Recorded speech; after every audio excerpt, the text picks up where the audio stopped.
Hello. Welcome to Indian knowledge university. RRB group డికి సంబంధించి vacancy అయితే రిలీజ్ చేయడం జరిగింది. సో మనకు 32,438 పోస్టులతోటి అయితే ఆర్ఆర్బి గ్రూప్ డి నోటిఫికేషన్ రాబోతుంది.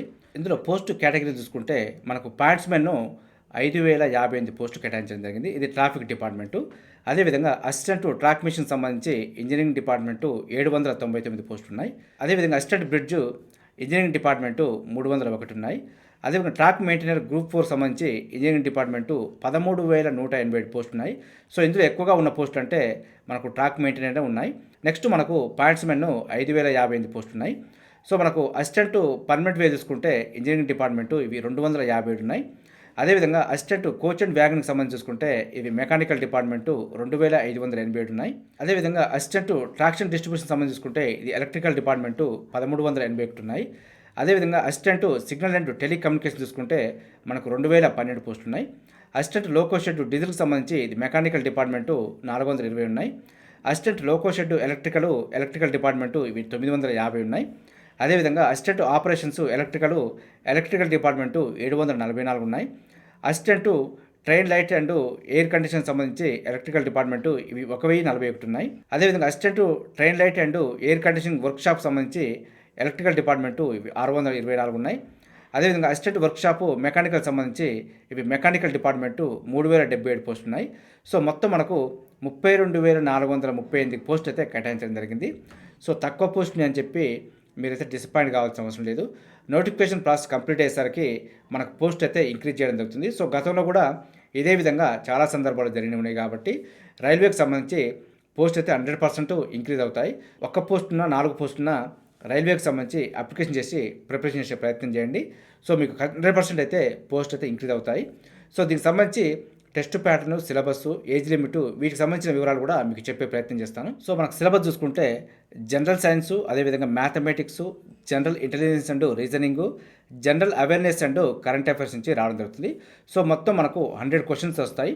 100 క్వశ్చన్స్ ఈ 4 సబ్జెక్టుల నుంచి రావడం జరుగుతుంది. సో మనకు జనరల్ సైన్స్ నుంచి 25 క్వశ్చన్స్, మ్యాథమెటిక్స్ నుంచి 25 questions, general intelligence and reasoning నుంచి 30 questions, general awareness and current affair నుంచి 20 క్వశ్చన్స్ రావడం జరుగుతుంది. సో ఇదైతే మనకు సిలబస్. మనకు 90 మినిట్స్లో 100 క్వశ్చన్స్ చేయవలసి ఉంటుంది. అంటే మనకు ఈచ్ క్వశ్చన్స్కి మనకు 1 మినిట్ కంటే తక్కువగా టైం కేటాయించడం జరిగింది. సో తక్కువ టైంలో ఎక్కువ క్వశ్చన్స్ చేయాలి. అదేవిధంగా స్పీడ్గా చేయగలిగిన వారికే, స్పీడ్గా పెట్టగలిగిన వారికే స్కోర్ పెరుగుతుంది కాబట్టి సో జాగ్రత్తగా చేయాల్సింది. సో అదేవిధంగా దీనికి సంబంధించి నెగిటివ్ మార్కింగ్ ఉంది కాబట్టి సో ఆన్సర్ చేసేటప్పుడు కరెక్ట్ తెలిస్తేనే పెట్టవలసి ఉంటుంది. నెగిటివ్ మార్కింగ్ అనేది 1/4 అంటే మనకు 0.25 మార్క్స్ అయితే నెగిటివ్ మార్కింగ్ ఉంది. సో మనకు 4 గనక తప్పు పోతే 1 మార్క్ తీసేయడం జరుగుతుంది. వచ్చిన వాటిలో నుంచి 1 మార్కు పోతుంది కాబట్టి సో జాగ్రత్తగా కరెక్ట్గా తెలిస్తేనే పెట్టాలి. ఇది మనకు టెస్ట్ ప్యాటర్న్కి సంబంధించి సిలబస్. ఇది సిబిటి మోడ్లో ఉంటుంది. మనకి ఇది కంప్యూటర్ బేస్డ్ మోడ్ కాబట్టి మనకు షిఫ్ట్ వైజ్గా కండక్ట్ చేయడం జరుగుతుంది కాబట్టి నార్మలైజేషన్ ద్వారా మనకు మెరిట్ అయితే తీయడం జరుగుతుంది. సో నార్మలైజేషన్ ప్రాసెస్ గురించి మన ఛానల్ అందుబాటులో ఉంది. కావాల్సిన ఒకసారి దాన్ని చూసుకునే ప్రయత్నం చేయండి. సో దీనికి ఎడ్యుకేషన్ క్వాలిఫికేషన్ చూసుకుంటే 10th మరియు ఐటీఐ తోటి అయితే పోస్టులు కేటాయించడం జరిగింది. సో ఐటీఐ చేసిన వారు, అదేవిధంగా 10th క్లాస్ చేసిన వారు దీనికైతే అప్లై చేసుకోవచ్చు. 10th మీద మాత్రం కొన్ని పోస్టులు అయితే తక్కువగా ఉంటాయి. ఎవరైతే ఐటీఐ చేశారో వారికైతే నెంబర్ ఆఫ్ పోస్టులు కేటాయించడం జరిగింది. సో ఉన్న పోస్టులలో ఎక్కువ శాతం ఐటీఐ చేసిన వారికి ఉన్నాయి కాబట్టి ఐటీఐ చేసిన వారు ఈ కాంపిటేటివ్ ఫీల్డ్కి తక్కువగా రావడం జరుగుతుంది కాబట్టి సో ఇదైతే ఈజీగా మీరైతే జాబ్ సెలెక్ట్ అవ్వచ్చు. కాబట్టి ఐటీఐ చేసిన క్యాండిడేట్స్ ఎవరైనా ఉంటే మాత్రం గ్రూప్ డికి తప్పకుండా ప్రిపరేషన్ చేసే ప్రయత్నం చేయండి. మనకు లాస్ట్ టైం చూసుకుంటే ఐటీఐకి లేకుండా ఉండే.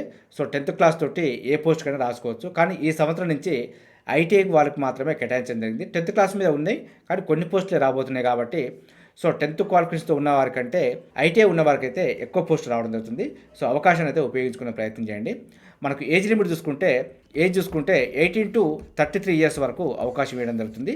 సో ఏదైనా విపత్కరమైన పరిస్థితులు ఉన్నప్పుడు ప్రభుత్వమే ఒక 2 ఇయర్స్ ఏజ్ రిలాక్సేషన్ ఇచ్చే అవకాశాలు ఉంటాయి. సో ప్రస్తుతం అయితే మనకి ఇచ్చే అవకాశం లేదు కాబట్టి 18 to 33 ఇయర్స్ వరకే అవకాశం ఉంటుంది. ఎస్సీ, ఎస్టీ అండ్ ఓబీసీ వారికైతే ఏజ్ రిలాక్సేషన్ మినహాయింపు ఉంటుంది. ఓబీసీ వారికైతేనేమో 3 ఇయర్స్ వరకు ఎక్స్ట్రా ఇవ్వడం జరుగుతుంది. ఎస్సీ, ఎస్టీ అయితే 5 ఇయర్స్ వరకు ఎక్స్ట్రా ఇవ్వడం జరుగుతుంది. అంటే మనకు ఓబీసీ అయితే 36 వరకు, ఎస్సీ, ఎస్టీ అయితే 38 వరకు అప్లై చేసుకోవచ్చు. ఇది మనకు ఏజ్ లిమిట్, అదేవిధంగా ఎడ్యుకేషన్ క్వాలిఫికేషన్స్, అదేవిధంగా టెస్ట్ ప్యాటర్న్, సిలబస్, పోస్టుల గురించి అయితే కొంత వివరాలు చెప్పే ప్రయత్నం చేశాను.